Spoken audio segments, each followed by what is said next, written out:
بسم اللہ الرحمن الرحیم۔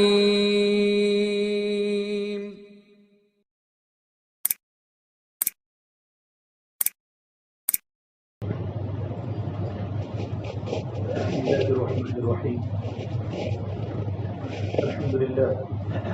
الحمد لله الذي رفع السماء بقدرته ونحى الأرض بمشيته واستوى على العرش بقوته ليس له بديل ولا عديل ولا شارك ولا مشارك ونشهد أن لا إله إلا الله وحده لا شريك له ونشهد أن سيدنا وسندنا وأولانا ومولانا محمدا عبده ورسوله صلى الله عليه وعلى آله وأصحابه وأتباعه.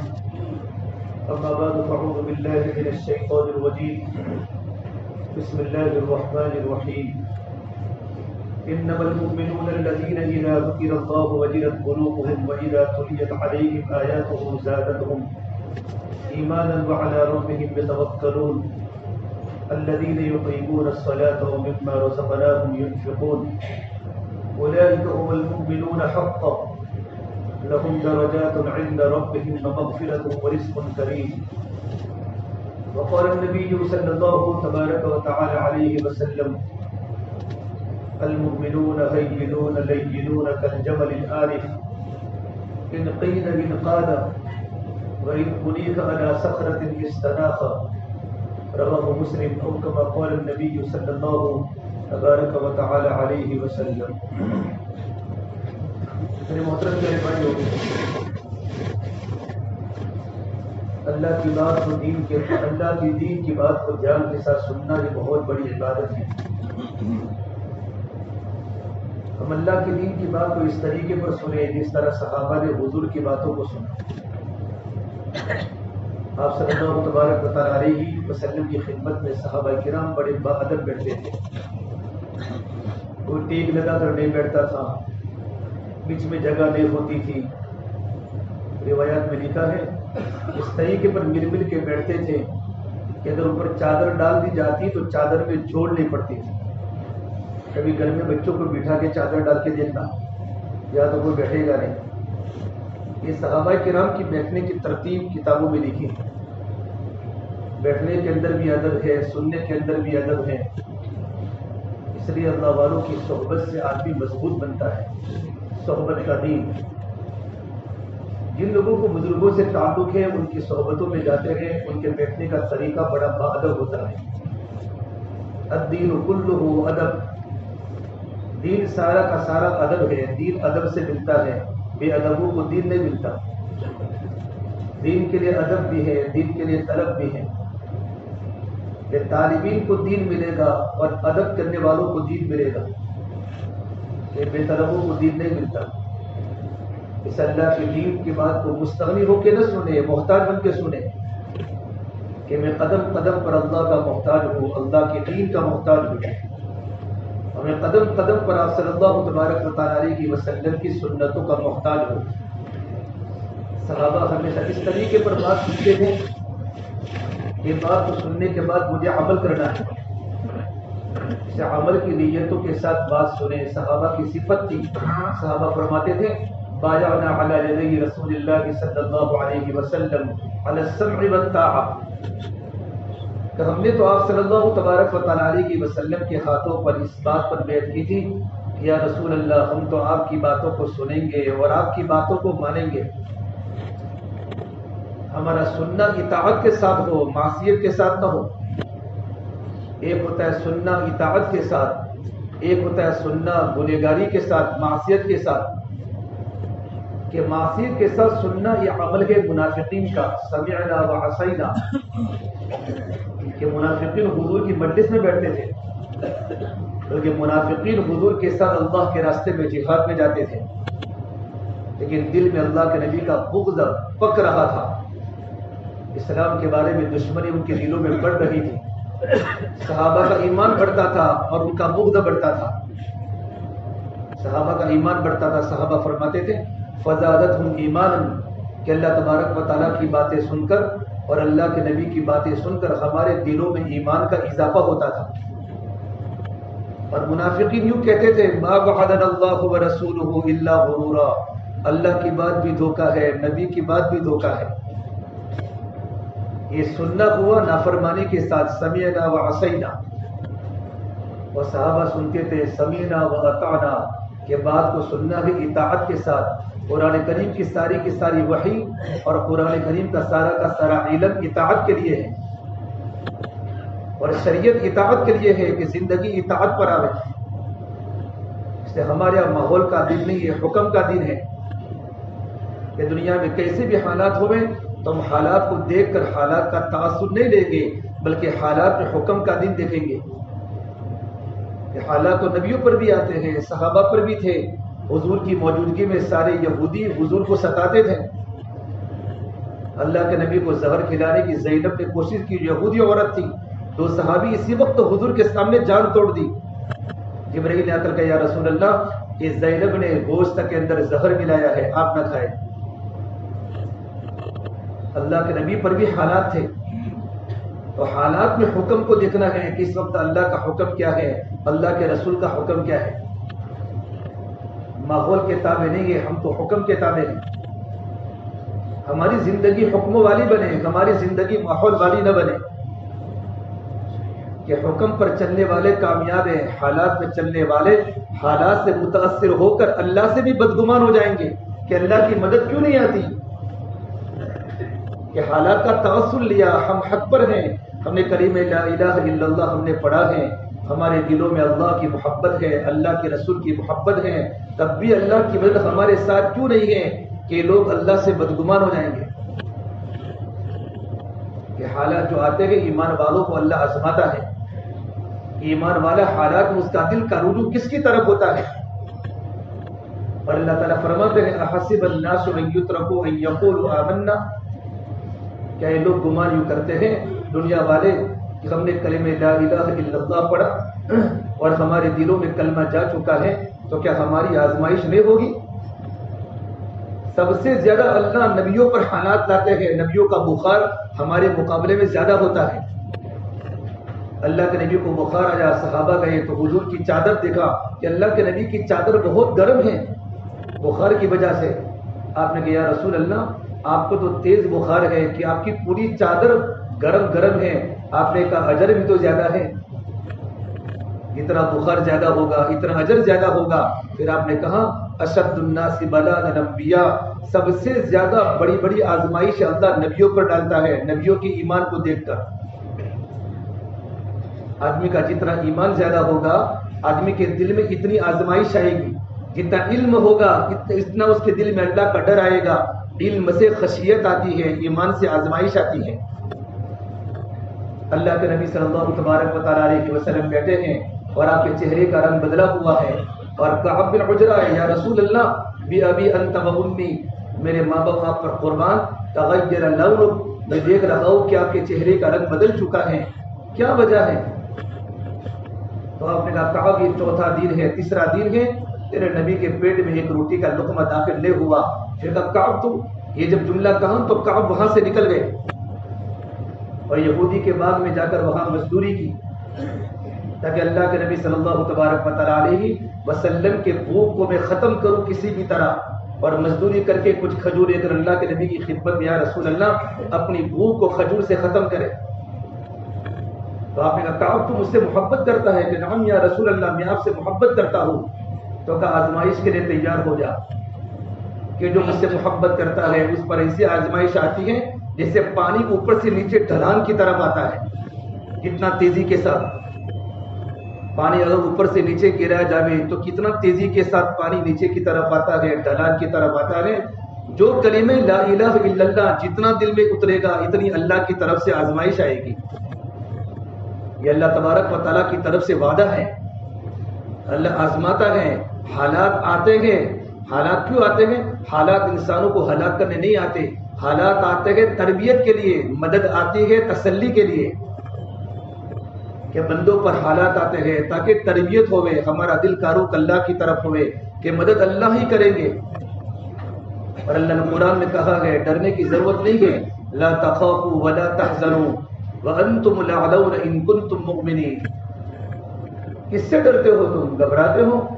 نہ ڈرنے کی ضرورت ہے نہ گھبرانے کی ضرورت ہے. یہ زمین تمہاری ہے، تم ہی اس زمین پر سر بلند ہوں گے بشرطے کہ تمہارے دل میں ایمان ہو. یہ ہوتا ہے ایمان کے الفاظ، لا الہ الا اللہ محمد رسول اللہ. یہ تو ایمان کا اقرار ہے، ایمان دل میں داخل نہیں ہوا. کچھ دیہاتی لوگ حضور کی خدمت میں آئے کہ یا رسول اللہ ہم نے ایمان قبول کیا. قولت الاعراب آمنا، ہم ایمان میں داخل ہوئے. تو اللہ تعالیٰ نے فرمایا نبی جب ان کو بتا دو قل لم تؤمنوا ولكن قولوا اسلمنا، یہ تم ایمان میں داخل نہیں ہوئے بلکہ تم نے کلمہ لا الہ الا اللہ کا زبان سے اقرار کیا ہے، تم اسلام میں داخل ہوئے ہو. ولما يدخل الايمان في قلوبكم، ابھی تک تمہارے دلوں میں ایمان داخل نہیں ہوا. جب دل میں ایمان داخل ہو جاتا ہے تو اللہ کی قسم میرا اور آپ کا دل زمین و آسمان سے بھی زیادہ قیمتی بن جاتا ہے. لیکن دل میں ایمان داخل ہو، ابھی تک تمہارے دلوں میں ایمان داخل نہیں ہوا. پھر آپ نے فرمایا دلوں میں ایمان کے داخل ہونے کی علامت کیا ہے؟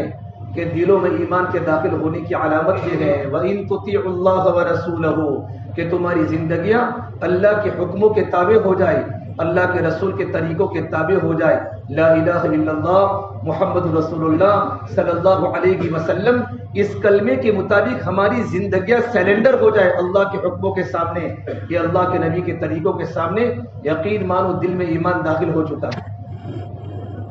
اور ایمان کا اثر ہے، جس طرح دعوت کا اثر ہے، ایمان کا اثر ہے کہ ایمان سے علامتیں ظاہر ہوگی. دعوت کا اثر ہوتا ہے، اور ایمان جو بنتا ہے نا وہ اللہ کی بڑائی کے بولنے سے بنتا ہے. ایمان دعوت سے بنتا ہے، اور ایمان مجاہدے سے پکتا ہے. جب تک اللہ آزمائش میں نہیں ڈالے گا تب تک ایمان نہیں پکے گا. اللہ ایمان کو پکاتے ہیں. گھر میں قربانی ہو رہی ہے، وہ حج میں نبی کی موجودگی میں 70 صحابہ کے جنازے اٹھے ہیں، تو کیا اللہ کی مدد نہیں آئی؟ 70 صحابہ کے جنازے وہ حج کے میدان میں اٹھے ہیں، اور آپ کے چچا امیر حمزہ بھی ہیں، مصعب بن عمیر بھی ہیں، اور عبداللہ بن جحش بھی ہیں. بڑے بڑے صحابہ اور سعد بن عامر بھی ہیں. ایسے صحابہ حضور کی موجودگی میں شہید ہوئے ہیں. تو پھر اللہ کی مدد کہاں گئی؟ پروردگار عالم ایمان والوں کے ایمان کے داخل ہونے کے بعد اللہ آزمائے گا. وَلَقَدْ فَتَنَّا الَّذِينَ مِنْ قَبْلِهِمْ فَلَيَعْلَمَنَّ الَّذِينَ صَدَقُوا وَلَيَعْلَمَنَّ الْكَاذِبِينَ. اللہ فرماتے ہیں ہم ایمان والوں کو ایمان میں داخل ہونے کے بعد آزمائیں گے کہ وہ کلمے میں سچے ہیں یا کلمے میں جھوٹے ہیں، کہ صرف زبان پر کلمہ ہے یا کلمے کی حقیقت دل میں داخل ہو چکی ہے. کہ جب دل میں کلمہ داخل ہو جاتا ہے نا تو بڑی بڑی ناگواریوں کو برداشت کرنے میں مزہ آتی ہے. احد احد اللہ ایک ہے. یاد ہے بلال کا واقعہ؟ جب ایمان دل میں داخل ہو چکا نا ایمان، تو ایمان کے داخل ہونے کے بعد گرم گرم ریت پر لٹا دو، عتبہ تھک جاوے، شیبہ تھک جاوے، ولید تھک جاوے، لیکن کلمہ پڑھنے میں اور اللہ کی توحید کا نغمہ بجانے میں لذت آوے. ایمان اندر داخل ہو چکا ہے. ام حسبتم ان تدخلوا الجنة ولما یأتکم، کیا تم یہ گمان کرتے ہو کہ بغیر وقت لگائے ہوئے، بغیر مجاہدے کیے ہوئے، بغیر آزمائش کے تم جنت میں داخل ہو جاؤ گے؟ قرآن کریم میں غور و فکر کرو تو بھی خطرناک حالات آئیں گے ایمان والوں کے ایمان کو جانچنے کے لیے. لیکن ایمان والا کا جتنا یقین اللہ کی ذات پر ہوتا ہے، حالات میں ہمارا رجوع اللہ کی طرف ہو. ایک ہوتا ہے دور قربانیوں کا، ایک ہوتا ہے دور مددوں کا. قربانیوں کا دور ہے، کرامتوں کا دور نہیں ہے. یہ زمانہ قربانیوں کا ہے، کرامتوں کا نہیں ہے. کہ کرامتوں کا دور کیوں نہیں ہے؟ کہ آج کے ایمان والوں کے عقیدے اتنے کمزور ہیں، اگر کسی کی کرامت ظاہر ہو جائے تو لوگ اسی کو خدا مان لے. اس لیے آپ لوگ عملیات کے پیچھے بہت چلتے ہیں، اسی کو خدا مانتے ہیں، سب کچھ یہ کرتا ہے. کسی کے ہاتھ میں کچھ نہیں ہے، اور کوئی جنات عالم الغیب نہیں ہے. عالم الغیب صرف ایک اللہ کی ذات ہے، جس کو آسمان کے اوپر کا علم ہے، زمینوں کے نیچے کا علم ہے. اللہ کے نبی بھی عالم الغیب نہیں ہے. اللہ جو نبی کو بتاتے ہیں وہی کرتے ہیں. اس طرح انسان عبادت کا مکلف ہے، جنات بھی عبادت کا مکلف ہے. سلیمان علیہ السلام بیت المقدس کی تعمیر کر رہے ہیں فلسطین میں، مسجد اقصی بنا رہے ہیں. اور مسجد اقصی کی تعمیر انسانوں نے کی، جناتوں نے کی. کہ تم مسجد اقصیٰ کی تعمیر کرو. تو سلیمان علیہ السلام کے تابع تو جنات بھی تھے، شیطان بھی تھے، انسان بھی تھے. بڑی حکومت تھی فلسطین میں، پورے عالم کے بڑے نبی بھی تھے. سلیمان علیہ السلام نبی بھی تھے اور پورے عالم کے بادشاہ بھی تھے. ان کا ابا داؤد علیہ السلام بھی، سلیمان علیہ السلام بھی. اور جب بیت المسجد اقصیٰ کی تعمیر شروع ہوئی تو سلیمان علیہ السلام اپنے کمرے میں ایک لکڑی پر کھڑے ہو گئے اور ان کا انتقال ہو چکا لکڑی پر کھڑے کھڑے. جنات ان سے بہت ڈرتے تھے. بیت المسجد اقصیٰ کی تعمیر مکمل ہوتی گئی. جب لکڑی کو دیمک پڑی، دیمک پڑتے پڑتے جب لکڑی ختم ہو گئی، کھوکھلی ہو گئی، تو سلیمان علیہ السلام زمین پر گرے. تب جا کر جناتوں کو پتا چلا کہ سلیمان علیہ السلام کا انتقال ہو چکا ہے. فلما خر تبینت الجن ان لو كانوا يعلمون ما لبثوا في. قرآن کہتا ہے اگر ان کو پہلے سے معلوم پڑتا کہ سلیمان دنیا سے جا چکے ہیں تو کبھی مشقت کا کام جنات کبھی نہ کرتے، کبھی سے بھاگ جاتے. تو جس طرح انسان عبادت کا مکلف ہے، اس طرح جنات بھی عبادت کے مکلف ہے. ام حسبتم ان تدخلوا الجنة ولما يأتكم. کیا تم یہ گمان کرتے ہو بغیر قربانی دی ہوئے، بغیر مجاہدے کیے ہوئے، بغیر آزمائش کیے ہوئے جنت میں داخل ہو جاؤ گے؟ جتنا انسان کا ایمان مضبوط ہوگا اتنی آزمائش زیادہ آئے گی. لیکن اللہ پھر حالات کو پلٹے گا. صحابہ کرام حضور کے پاس آئے، رسول اللہ کیا ہو رہا ہے؟ گھر میں تنگی بھی ہے، گھر میں پریشانی بھی ہے. بدر میں اتنے شہید ہو گئے، احد میں اتنے شہید ہو گئے، ہمارے بچے یتیم ہو گئے، ہماری بھائیوں کی عورتیں بیوہ ہو گئی. آپ نے کہا ابھی سے گھبرا گئے؟ آپ کا یہ جواب تربیت کا تھا، تسلی کا نہیں تھا. ابھی سے گھبرا گئے؟ ابھی تو بہت حالات دیکھنے ہیں. تم کو پتہ نہیں پہلے نبیوں کو قتل کیا جاتا تھا اور ان کی کھاروں کو زندہ نکالا جاتا تھا اور ان کے سر کے 2 ٹکڑے کیے جاتے تھے اور زندہ کھاروں کو نکال کر ان کو تڑپا جاتا تھا. کیا تم پر ایسے تو حالات نہیں آئے؟ یہ اللہ کے نبی صلی اللہ تبارک و تعالی علیہ وسلم صحابہ کو تربیت کی بات کر رہے ہیں. ابھی سے گھبرا گئے؟ اب حسبتم ان تدخلوا الجنة ولما يأتكم. کیا تم یہ گمان کرتے ہو کہ بغیر قربانی دیے ہوئے جنت میں داخل ہو جاؤ گے؟ نہیں.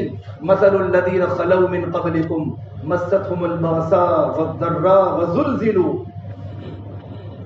تم سے پہلے لوگوں کو بہت آزمایا گیا، بڑی بڑی مشقت کی بھٹھیوں میں ڈالا گیا. لوگ نبیوں کو نمازوں کے درمیان قتل کرتے تھے. اتنے خطرناک پہلے زمانے کے نبیوں کی قوموں پر حالات آئے. ان کو جھنجھوڑا گیا، اتنے حالات میں ڈالے گئے کہ سب سے زیادہ استقامت نبی میں ہوتی ہے. تو نبی بھی اللہ کی مدد کے لیے پکار اٹھے، متی نصر اللہ. ایمان والے بھی پکار اٹھے اور نبی بھی پکار اٹھے، اللہ تیری مدد کب آئے گی؟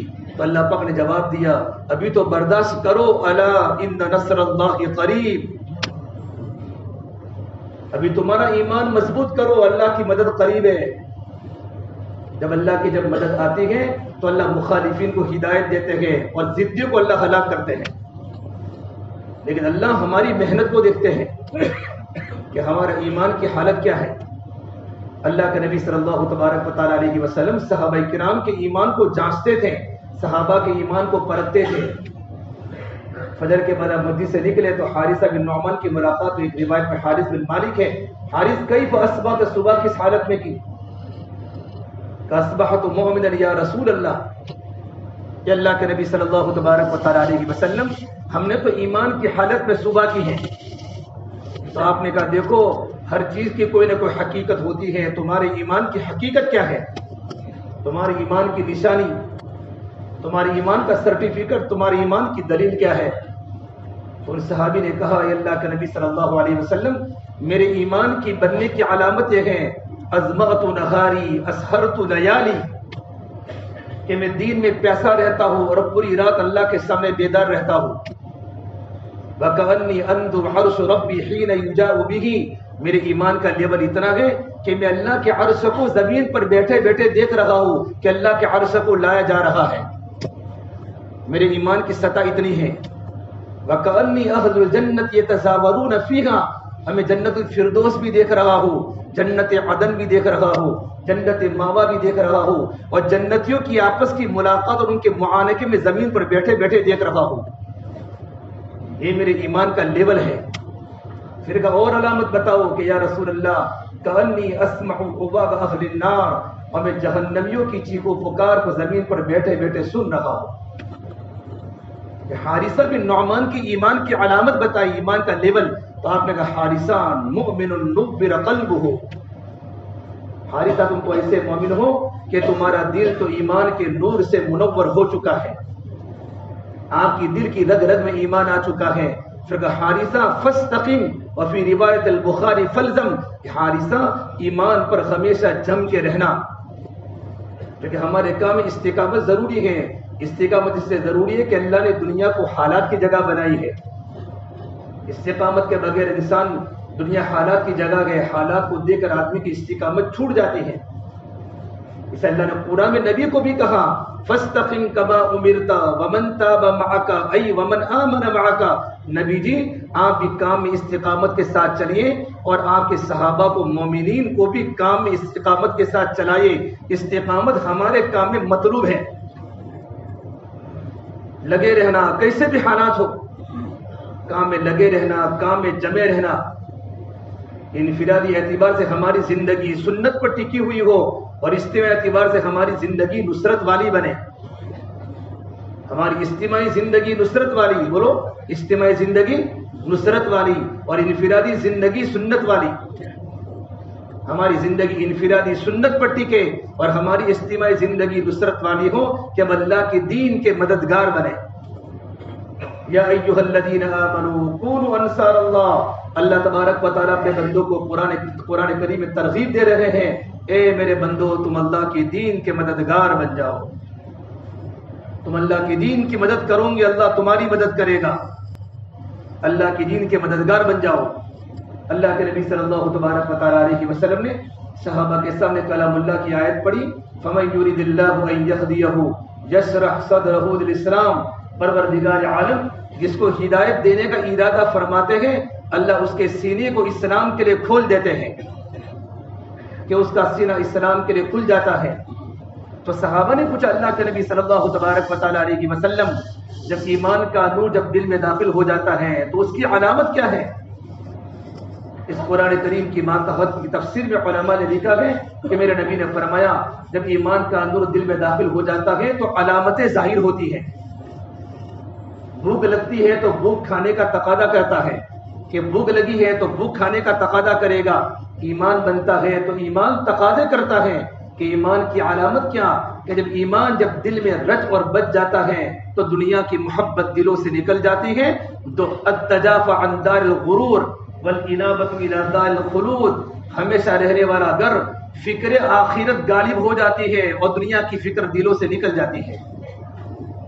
ایمان کے نور کی علامت بتائی کہ دھوکہ دینے والے گھر سے انسان بھاگتا ہے اور ہمیشہ رہنے والے گھر کی طرف انسان لپکتا ہے. یقین مانو اس کے دل میں ایمان آ چکا ہے اور موت سے پہلے موت کی تیاری کی فکر ہو جاتی ہے. 3 علامتیں بتائی کہ دل میں ایمان بچ جاوے. جب دل میں ایمان بچتا ہے تو زندگی میں عمل ظاہر ہوتا ہے. ایمان تقاضا کرے گا عمل کا، اور ایمان نام یقین اور تقوی کا. ایمان کے 2 وائر ہیں، جب 2 وائر ہوتے ہیں تب جا کر بجلی نکلتی ہے. ایمان کے 2 وائر ہیں یقین اور تقوی. جتنا اللہ کی ذات پر یقین بنتا جاوے گا اتنا دل میں اللہ کا ڈر پیدا ہوتا چلا جاوے گا. یقین کے بقدر زندگی میں تقوی آئے گا. ایمان والا کبھی اس کی خلوتیں ناپاک نہیں ہو سکتی. یقین مانو جب دل میں ایمان آ جاتا ہے اور لا الہ الا اللہ محمد رسول اللہ جب دل میں داخل ہو جاتا ہے، کتنا ہی ظلمت والا گناہوں والا ماحول کیوں نہ ہو لیکن وہ کبھی بھی اس کی آنکھیں غلط دیکھے کہ نہیں کہ اس کی زندگی میں تقوی اللہ کا ڈر پیدا ہو چکا ہے. اور ابھی آنکھیں پھٹکتی ہیں تو ایمان کمزور ہے. ایمان کمزور ہے. سالم بن ابی جعدہ فرماتے رضی اللہ تعالی عنہ کہ میں نے ابو دردہ سے پوچھا ابو دردہ میں نے دیکھا ابو سعد ابن منبہ نے ایک ہی بیٹھک میں 100 غلاموں کو آزاد کر دیا. ایک ہی بیٹھک میں، اور ایک غلام کے آزاد کے کرنے پر جنت واجب ہے. ابو دردہ نے فرمایا بہت بڑی بات ہے، ایک انسان ایک ہی بیٹھک میں 100 غلاموں کو آزاد کر لے، بہت بڑی اجر و ثواب کی چیز ہے.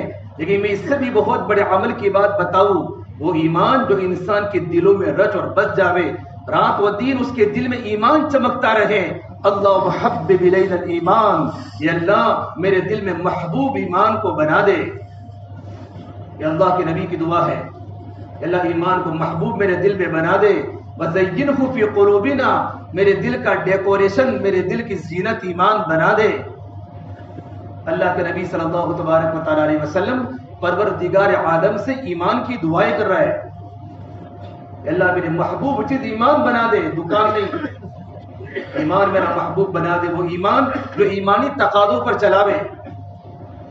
اتنا ایمان بنانا ہر مسلمان پر فرض ہے جو اللہ کے حکموں پر کھڑا کرے اور اللہ کی نافرمانی سے بچاوے اور دین کے تقاضوں پر چلاوے. اتنا ایمان بنانا ہر مسلمان کے لیے ضروری ہے کہ اللہ کے حکموں پر کھڑا کرے. ہر حال کا حکم، استقامت، عمومیت ہر مسلمان کے لیے ضروری ہے.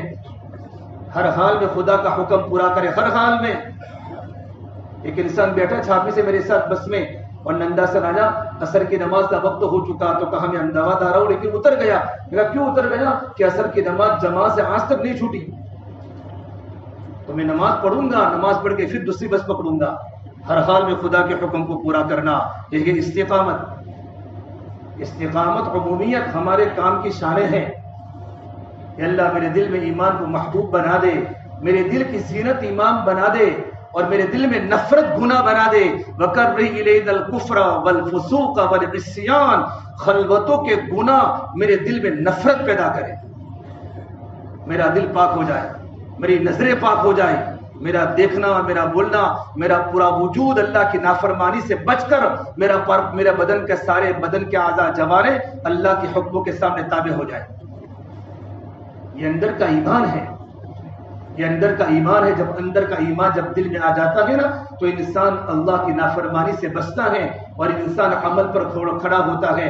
میرے بھائیو، نیکی پرانی نہیں ہوتی اور گناہ کی سزا ہے. نیکی ہلکی نہیں ہوتی، گناہ پرانا نہیں ہوتا. ہر گناہ کی سزا ہے. گناہ کی سزا بدل بدل کے آتی ہے، عذاب کی شکلیں. آسمان سے پتھر نہیں برسیں گے. پروردگار عالم ایمان کے ساتھ جب گناہ مل جائیں گے تو پروردگار عالم سب سے پہلے جو عذاب اتارے گا اس کے دل پر اتارے گا. اللہ اس کے دل کو بے چین کر دے گا. وَمَنْ أَعْرَضَ عَنْ ذِكْرِي فَإِنَّ لَهُ مَعِيشَةً ضَنْكًا.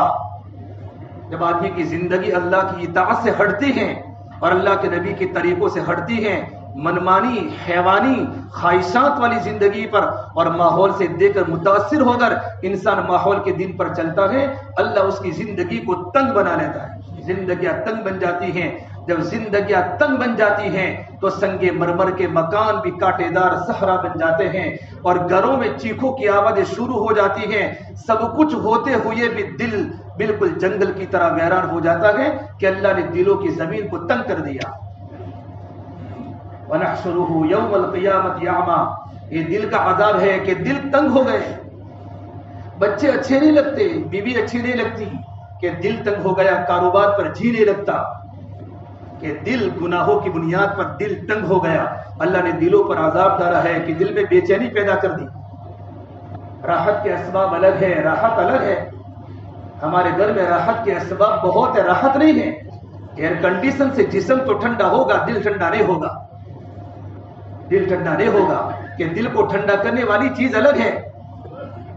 دل کو ٹھنڈا کرنے والی چیز یہ ہمارے گھروں کا ایئر کنڈیشن نہیں ہے، ہمارے گھروں کے صوفے نہیں ہیں، ہمارے گھروں کا فرش نہیں ہے. کہ دلوں کو ٹھنڈا کرنے والی چیز اللہ کی اطاعت ہے کہ زندگیاں لا الہ الا اللہ کے سامنے جھک جاوے. لا الہ الا اللہ یہ دل کی چیز ہے. محمد الرسول اللہ یہ باہر کی چیز ہے.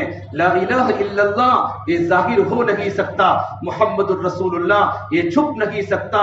جو لا ہوا وہ لا ہوا، جو لا کہا وہ لا کہا، جو لا ہوا وہ لا ہوا، جز لا ہوا کل لا ہوا. پھر کیا ہوا؟ اللہ ہوا. جب لا الہ الا اللہ جب دل میں داخل ہو جاتا ہے تو محمد الرسول اللہ ہمارے جسم میں چمکتا ہے. یہ عاشق رسول جا رہا ہے. ایمان کا کلمہ دل میں اتر جائے، ایمان کا کلمہ دل میں اتر جائے. اور ایمان جو بنتا ہے وہ دعوت سے بنتا ہے کہ ایمان کے تقاضے ہیں. اللہ کے نبی صلی اللہ تبارک و تعالیٰ علیہ وسلم نے اپنی دعوت کی محنت سے اور ایمان کے مذاکروں سے بڑی بڑی صحابہ کی جماعتیں آپ نے تیار فرمائی اور آپ نے اپنے صحابہ کے مناقب بتائے. ابو ذر کون؟ اس آسمان کے نیچے زمین کے اوپر ابو ذر کے جیسا وفادار دنیا میں کوئی نہیں ہے. حالانکہ ابو ذر کا پورا علاقہ ڈاکوؤں کا ہے اور ڈاکو کے بچے ہیں. آپ جاؤ جب مکہ المکرمہ وہاں سے مدینہ سے بدر جانا، راستے میں آپ کو وہ علاقہ ملے گا ابو ذر غفاری کا. وہ آنے والے قافلوں کو لوٹتے تھے، وہاں سے ابو ذر پیدا ہوئے. جب اللہ کے نبی صلی اللہ تبارک و تعالیٰ علیہ وسلم نے کلمہ لا الہ الا اللہ کی محنت شروع فرمائی اور دعوت کا اثر جب ان کے علاقے میں پہنچا، ابو ذر وہاں سے نکلے ہیں اور اتنے اللہ کے نبی کے ہاتھ پر ایمان قبول کیا اور اتنے بڑے صحابی بنے کہ میرے نبی نے فرمایا اس آسمان کے نیچے زمین کے اوپر ابو ذر سے بڑا وفادار زمین پر کوئی نہیں ہے. یہ دعوت کے اثرات ہیں. دعوت کے اثرات دلوں کو چیر دیتے ہیں اور اللہ تبارک و تعالیٰ نے اعمال دعوت میں دلوں کے پلٹنے کی صلاحیت رکھی ہے. انسان کے دل دعوت کی محنت سے پلٹتے ہیں. یہ مؤثر عمل ہے. یہ گشت، یہ ہماری عمومی ملاقاتیں، ہماری خصوصی ملاقاتیں، ہمارا گلیوں میں اللہ کی بڑائی کو بولنا، یہ وہ اثر ہے جو انسان کے دلوں کو پلٹ کے رکھ دیتا ہے. انسانوں کی زندگیاں پلٹا کھاتی ہیں. اس کے دل میں اللہ کی محبت پیدا ہو جاتی ہے اور دل کی عجیب کیفیت بن جاتی ہے کہ آدمی کا دل کا رخ اللہ کی طرف جاتا ہے، اللہ کی طرف جاتا ہے، اس کا دل نماز کی طرف جاتا ہے. اور جب ایمان اور تقوی بن جاتا ہے تو اللہ تبارک و تعالیٰ کا وعدہ ہے ایمان بنے گا، تقوی بنے گا تو اللہ تعالیٰ آسمان و زمین سے برکتوں کے دہانے کھولے گا. لیکن ہماری دعوت تو مخالفوں کے اندر بھی ہے. ہم کسی کو مخالف نہیں بنائیں گے. جتنا دعوت سے مخالف جتنا طاقتور بنتا ہے اتنا موافق نہیں بنتا. آپ صلی اللہ تبارک و تعالیٰ علیہ وسلم نے یوں تو فرمایا تھا نا، جب آپ نے فرمایا اپنی چادر کو یوں کر کے پھینکا، کہا خدیجہ میرے بستر کو لپیٹ کے رکھ لو، آج سے میرے آرام کے دن چلے گئے. الفیرا سے لا راحت بعد اليوم، ایک خدیجہ میرے بستر کو لپیٹ کے رکھ لو، آج سے میرے آرام کے دن چلے گئے. پھر اللہ کے نبی رو کر فرمایا خدیجہ چاروں طرف تو صنم کا ماحول ہے اور چاروں طرف تو باطل کا ماحول ہے. اس صنم کے ماحول میں سمجھ کی بات کو کون سنے گا اور باطل کے ماحول میں حق کی آواز کو کون سنے گا. حضرت خدیجہ نے فرمایا یا رسول اللہ انت اول من تدعو انا اول من استجیب. آپ دعوت دینے میں پہل کرے، میں لبیک کہنے میں پہل کروں گی. اور سب سے پہلے اللہ کے نبی کی بات حضرت خدیجہ نے مانی ہے. آپ اکیلے تھے. بیت اللہ بتوں کا مرکز تھا. بیت اللہ میں 360 بت تھے اور صحابہ کے گھروں میں بڑے بڑے بت تھے، ان کے بچے بھی بتوں کے پجاری تھے. یہ دعوت کا اثر ہوا کہ وہ افراد تیار ہوئے. آپ نے فرمایا عمر میں جنت میں نے دیکھا، جب میں نے معراج میں گیا تو میں نے جنت میں محل کو دیکھا. میں نے ارادہ کیا یہ تو میرا محل ہوگا چونکہ میں تو اللہ کا نبی ہوں. میں نے جنت کے داروں کا رضوان سے پوچھا یہ میرا محل ہے؟ تو رضوان نے کہا نہیں فتن من قریشن، یہ قریشی نوجوان عمر کا محل ہے. وہ عمر جو نبی کو قتل کرنے کے در پہ گھر سے نکلے تھے. یہ گھروں کی تعلیم اور قرآن کریم کی آیتوں کا اثر اور دعوت کی مبارک زندگیوں کا اثر وہ پڑا. وہ عمر نبی کے ہاتھ پر آئے ہیں اور آپ نے فرمایا عمر تیرا محل میں نے جنت میں دیکھا، میرے اندر داخل ہونے کا ارادہ کیا لیکن مجھے تیری غیرت یاد آ گئی کہ عمر یوں کہے گا بغیر پوچھے داخل ہو گئے میرے محل میں. یہ حضور نے کہا تیری غیرت میرے سامنے آ گئی کہ محل تو میرا تھا. میں نے تیرے محل کو دیکھنے کی تمنا تو ظاہر کی لیکن جیسے اندر ارادہ کیا داخل ہونے کا تو عمر تیری غیرت میرے سامنے آ گئی. نبی اپنے صحابی کو کہہ رہے ہیں غلام کو. حضرت نے فرمایا یا رسول اللہ مجھ پر آپ کی غیرت کیسے ہو سکتی ہے؟ ابو بکر بھی تھے. یا رسول اللہ تو ایسا بھی ہوگا جس کو جنت کے 8 دروازے بلاتے ہوں گے آ جاؤ آ جاؤ، کیونکہ ذاکرین کا دروازہ الگ ہے، روزے رکھنے والوں کا دروازہ الگ ہے، صبر کرنے والوں کا دروازہ الگ ہے. تو کیا کوئی ایسا انسان بھی ہوگا اس کا ایمان کا وہ پاور وہ سطح ہوگی کہ جنت کے 8 دروازوں پر اس کو بلایا جائے گا؟ آپ نے کہا مجھے لگتا ہے وہ تو تم ہی ہو. مجھے ایسا لگتا ہے کہ جنت کے 8 دروازے سے آپ ہی کو بلایا جائے گا. مرحبا یا ابا بکر، مرحبا یا ابا بکر. اللہ کے نبی صلی اللہ تبارک و تعالیٰ علیہ وسلم کی دعوت کے اثرات ہیں. ابو بکر، حضرت عمر، وہ زندگی بنی. میرے نبی نے فرمایا لو کان بعدی نبی لکان عمر. اگر میرے بعد اگر نبوت کا دروازہ اگر ہوتا تو عمر نبی بننے کے قابل تھے، لیکن مزاج میں سختی تھی. مزاج میں سختی تھی، لیکن بعد میں سختی اسلام اور کفر کے درمیان ہو گئی، مزاج نہیں بدلتا۔ اللہ کے نبی کو بڑا ساتھ دیا ہے۔ صدیق اکبر جب بیمار ہوئے اور بیمار ہوتے وقت خلافت کا وقت آیا تو انہوں نے بڑے بڑے صحابہ سے پوچھا میرے بعد میں کس کو ذمہ دار بناؤں؟ ذمہ دار بننے میں بڑا رونے کی چیز ہے، بڑی رونے کی چیز ہے عملے کو سنبھالنا، کسی عملے کے بارے میں کچھ بات نہ پیدا ہو جائے۔ عثمان تمہاری کیا رائے ہے؟ عثمان ابو بکر تم کو پتا ہے، تم زیادہ جانتے ہو، تم تو بتاؤ تو صحیح کہ میری رائے تو حضرت عمر کے بارے میں ہے۔ حضرت عمر کو خلیفہ بنایا گیا ہے۔ حضرت عمر صدیق اکبر کے زمانے میں حضرت عمر کا مزاج صحابہ جانتے تھے، جس طرح حضرت عمر کو خلیفہ بنایا تو صحابہ نے مومنین آپ کو اللہ کے سامنے جواب دینا ہے، آپ نے ایسے آدمی کو خلیفہ بنایا ہے کہ تمہاری موجودگی میں ہم حضرت عمر سے ڈرتے تھے، اب ہمارا کیا حال ہوگا جب وہ خود خلیفہ بنے گے؟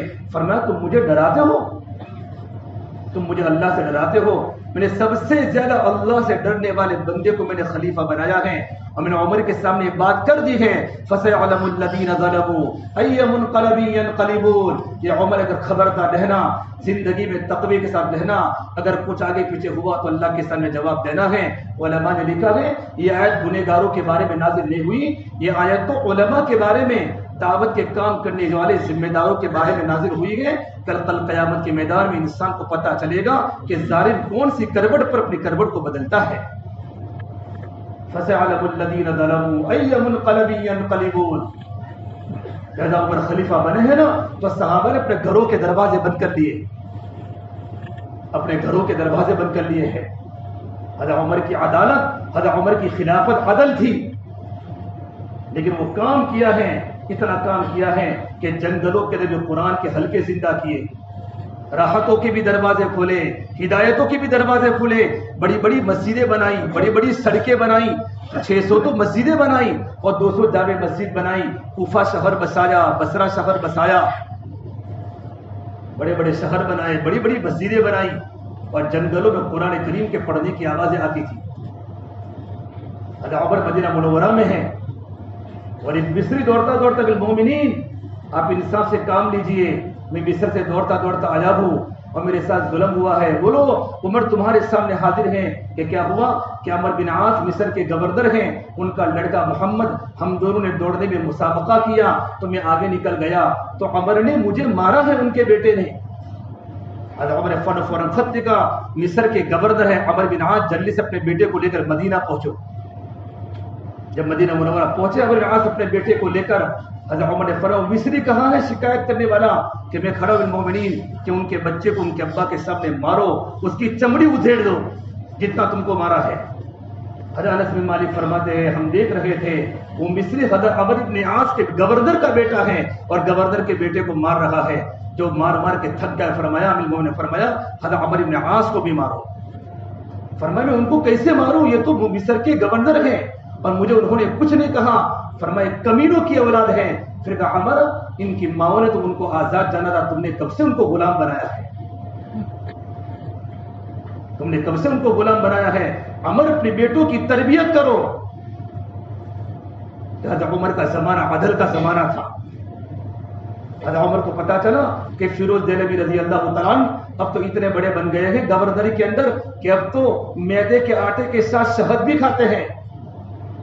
وہ زمانہ بڑا تقوی کا زمانہ تھا۔ فرمایا ان کو واپس بلاؤ۔ فیروز دہلوی مدینہ منورہ واپس آؤ۔ جب مدینہ منورہ آئے ہیں حضرت عمر سے اجازت مانگی کمرے میں داخل ہونے کی۔ جیسے کمرے میں داخل ہونے کا ارادہ کیا تو ایک قریشی نوجوان بھی بیچ میں آ گیا، حالانکہ اس کو اجازت نہیں ملی تھی اندر داخل ہونے کی۔ وہ داخل ہونے لگا تو فیروز دہلوی نے اس کے ناک پر یوں کر کے تماچا مارا تو ناک میں سے خون نکل آیا۔ وہ نوجوان ناک میں خون کے ساتھ اندر داخل ہوا۔ بھئی تمہارے کیا ہوا؟ کہ مجھے فیروز دہلوی نے مارا ہے۔ کہ فیروز تم کہا ہو دروازے پر تھے کہ اندر آ جاؤ۔ کبھی المومنین آپ نے مجھے اندر آنے کی اجازت دی، اس کو اجازت نہیں ملی تھی، لیکن جیسے آپ نے دروازہ کھولا، جیسے میں داخل ہونے کا ارادہ کیا تو میرے ساتھ بھی داخل ہو گیا تو میں نے اس کو تماچا مار دیا۔ حضرت عمر نے فرمایا فیروز بدلہ دینا پڑے گا، بدلہ تم کو دیا جائے گا۔ فرمایا امیر المومنین میں تو بادشاہوں کا بیٹا ہوں اور ابھی تک بادشاہوں کی بو میرے اندر داخل ہو چکی ہے، آہستہ آہستہ ختم ہوگی۔ فرمایا نہیں بدلہ تو دینا پڑے گا۔ حضرت فیروز دہلوی گھٹنوں کے بل زمین پر بیٹھ گئے، کہا نوجوان فیروز دہلوی کو تماچا مار۔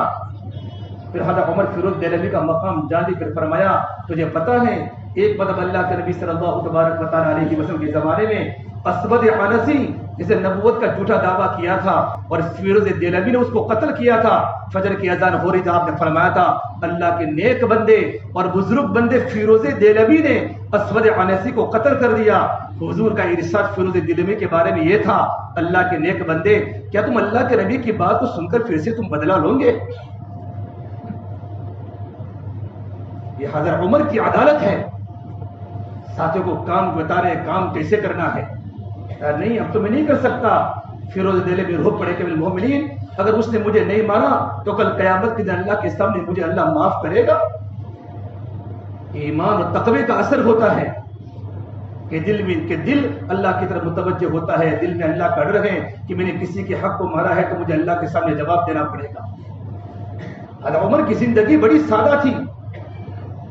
حضرت عمر کے زمانے میں کیسر و کسرا فتح ہو چکے ہیں اور مال غنیمت کے انبار مدینہ منورہ میں آ چکے ہیں، صحابہ کے مکان پکے ہو چکے تھے، صحابہ کی زندگیاں بدل چکی تھی، حضرت عمر کی زندگی بالکل سادہ تھی۔ صحابہ کرام جمع ہوئے اور فرمایا کیا کریں گے؟ حضرت عمر تو وہی پرانی زندگی گزارتے ہیں، مہینے میں ایک مرتبہ گوشت کھاتے ہیں اور چھنے ہوئے آٹے کی روٹی نہیں کھاتے اور پرانے کپڑے پہنتے پیمن والے۔ ان کو جا کر بات کرے المومنین تو اللہ کے نبی کا زمانہ تنگی والا زمانہ تھا، خلافتی زندگی صدیقی کے زمانے میں تنگی تھی، آپ کے زمانے میں تو کیسر و کسرا فتح ہو چکا ہے، سونا اور چاندی کے انبار صحابہ کے گھروں میں پڑا ہوا ہے، مال غنیمت بیت المال بھرا ہوا ہے۔ اب اپنی طرز زندگی کو بدلے، اچھا کھانا کھاوے، اچھے کپڑے پہنے، لیکن بات کون کرے؟ حضرت عمر کے سامنے بات کون کرے؟ حضرت نے فرمایا میری تو ہمت نہیں بات کرنے کی۔ تو صحابہ کی ایک جماعت نے کہا چلو اللہ کے نبی کی بیٹی، اللہ کے نبی کی بیوی حضرت حفصہ اور حضرت عائشہ سے بات کرتے ہیں، جو حضور کے ازواج مطہرات ہیں، تو ان کی بات کا وزن بھی پڑے گا اور ان کی بات کے سامنے وہ نرم بھی پڑیں گے۔ حضرت حفصہ تو حضرت عمر کی بیٹی ہیں، یہ دونوں حضرت عمر کی خدمت میں آئیں گے، مومنین ایک بات کے لیے آپ کے پاس آئیں گے، بولو کیوں آئی ہو؟ کہ مومنین اللہ تعالیٰ نے، حضرت عائشہ نے فرمایا کہ اللہ کے نبی کے زمانے کے اندر تنگی تھی، دنیا نہیں آئی، آپ نے زندگی فقر میں گزاری۔ میرے ابا کا زمانہ تنگی کا زمانہ تھا، دنیا نہیں آئی، میرے ابا نے فقر کی حالت میں زندگی گزاری۔ ام المومنین آپ کے زمانے خلافت میں مال و دولت کا انبار ہیں، سونے و چاندی کے ڈھیر بھرے ہوئے ہیں، آپ اپنی طرز زندگی کو تھوڑی بدل دے۔ فرما مجھے بتاؤ تم کو کس نے بھیجا ہے؟ مجھے بتاؤ تم کو کس نے بھیجا ہے؟ فرمایا نہیں ہم تم کو نام نہیں بتائیں گے، پہلے بتاؤ ہاں کے نام۔ فرمایا اگر تم مجھے ان کے نام دے دو تو میں ان کی چمڑی کو بدل دوں کوڑے مار مار کر کہ مجھے اللہ کے نبی کے طریقوں سے ہٹانا چاہتے ہیں۔ حضرت عائشہ نے فرمایا المومنین میری بات تو سنو، اللہ نے آپ کو زندگی کے اندر اللہ نے ہر طرح کے سامان دیے ہیں۔ پھر کہا بیٹی حفصہ تو میری بات سن۔ عائشہ تو ایک طرف کھڑی رہے، جب اپنی بیٹی کو سمجھا کر فرمایا حفصہ تجھے یاد ہے تو اللہ کے نبی کی بیوی تھی، تجھے یاد ہے کبھی حضور نے ایک دن میں 2 وقت میں کھانا کھایا ہے میری بیٹی؟ حفصہ نے کہا نہیں ابا جی، کبھی صبح کھانا تناول فرماتے تو شام کو کھانا نہیں ملتا تھا، کبھی شام کو کھانا تناول فرماتے تو صبح میں کھانا نہیں کھاتے تھے۔ ارے میری بیٹی حفصہ تو بتا اللہ کے نبی کے پاس پہننے کے کتنے کپڑے تھے؟ کہ ابا جی ایک ہی جوڑا ہوتا تھا، اور اللہ کے نبی خود اپنے کپڑے کو دھوتے تھے، نہ خادمہ کے پاس دھلواتے تھے نہ بیوی کے پاس دھلواتے تھے، اپنا کپڑا خود دھوتے تھے اور سکھاتے تھے، یہاں تک کہ نماز کا وقت ہو جاتا بلال یا رسول اللہ اذان کا وقت ہو چکا ہے، نماز کا وقت ہو چکا ہے، لیکن آپ کا کپڑا گیلا ہوتا تھا تو کبھی کبھی نماز میں دیر ہو جاتی تھی۔ اے میری بیوی، اے میری بیٹی حفصہ تجھے وہ دن یاد بھی ہے کہ اللہ کے نبی کے پاس ایک دن تو ایسا آیا کہ آپ کے پاس ایک جوڑی کپڑا بھی نہیں تھا، آپ کے پاس ایک چادر تھی اور آپ نے چادر میں گیلا لگا کر آپ مسجد میں نماز پڑھانے کی تشریف لائے۔ میری بیٹی وہ دن بھی تجھے یاد ہے، ایک وقت تو ایسا آیا کہ حضور کے پاس چادر بھی نہیں تھی، آپ نے انصاری مرد کے پاس سے چادر کو کرائے پر لی اور ہم نے چادر پہن کر مسجد نبی میں جا کر نماز پڑھی۔ اے میری بیٹی تجھے وہ دن بھی یاد ہے کبھی آپ نے کبھی ٹیک لگا کر کھانا نہیں کھایا، کبھی آپ نے میز پر ٹیبل پر کھانا نہیں کھایا؟ بیٹی جو وہ دن یاد نہیں ہے جب تم نے کھانا ایک مطلب میز پر رکھا تو آپ نے فرمایا افسر تم نے کیا کیا؟ کھانے کو نیچے رکھو، میں اس طرح کھانا کھاؤں گا جس طرح غلام کھانا کھاتا ہے۔ آپ نے میز پر کھانے کو پسند نہیں فرمایا۔ بیٹی یاد ہے کہ ابا جی سب کچھ یاد ہے، اے میری بیٹی حفصہ تجھے وہ دن بھی یاد ہوگا کہ اللہ کے نبی کا ایک ہی بسترا تھا، میں رات کو اس کو دوہرا کر کے اللہ کے نبی کو سلاتی تھی، دن میں وہ بسترا کھل جاتا تھا، تو نے ایک مرتبہ چوہرا کر کے سلایا تو حضور نے کیا فرمایا، حفصہ کیا تم نے بستر کو بدل دیا؟ کہ نہیں اللہ کے نبی وہی تو بستر ہے، لیکن میں نے دو تے کی جگہ پر میں نے 4 تے لگا دی تاکہ آپ کو آرام کرنے میں آسانی ہو۔ فرمایا حفصہ بستر کو جیسا کا ویسا کر دو، رات کو بستر کی نرمی نے مجھے تہجد میں اٹھنے پر مجبور کیا ہے، میری بیٹی حفصہ یاد ہے۔ کیونکہ اگر حضرت عمر نے حضور کی زندگی کے واقعات سنائے، حضرت عمر دھاڑے مار کر رونے لگے اور اپنی بیٹی کو رلایا، حضرت حفصہ بھی رونے لگی، حضرت عائشہ بھی رونے لگی۔ پھر کہ میری بیٹی ان لوگوں کو جا کر کہے جنہوں نے تجھ کو میرے پاس بھیجا ہے کہ 3 دوست تھے اور 3 ساتھی تھے، تینوں کی ایک ڈگر تھی اور تینوں کی ایک منزل تھی۔ ایک تو اللہ کے نبی صلی اللہ علیہ وسلم اپنی منزل پر پہنچ گئے سادگی کے ساتھ، پھر تیرے ابا صدیق اکبر ان کی ایک ڈگر تھی، وہ اپنی منزل پر پہنچ گئے۔ میں چاہتا ہوں میں اپنی دونوں ساتھیوں کے ساتھ اسی طرز زندگی گزارتے چلا جاؤں تاکہ کل قیامت کے دن اللہ کے نبی مجھے دیکھ کر خوش ہو جائے۔ فجر کی نماز پڑھا رہے اور ابو لولو مجوسی نے خنجر مارا۔ حضرت عمر فاروق کو فجر کی نماز مسجد نبی صلی اللہ علیہ وسلم نے حضرت عمر کو 7 مرتبہ نیزہ مارا، 7 خنجر مارے ہیں۔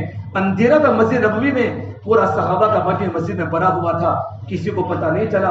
حضرت عمر گرے، پہلی سب والوں کو معلوم پڑا، حضرت عبدالرحمن بن عوف فجر کی نماز پڑھانے آگے آ گئے اور کچھ صحابہ کرام دوڑے اس کو پکڑنے کے لیے ابو لولو کو، لیکن اس نے آگے جا کر خودکشی کر خنجر خود کو مار دیا۔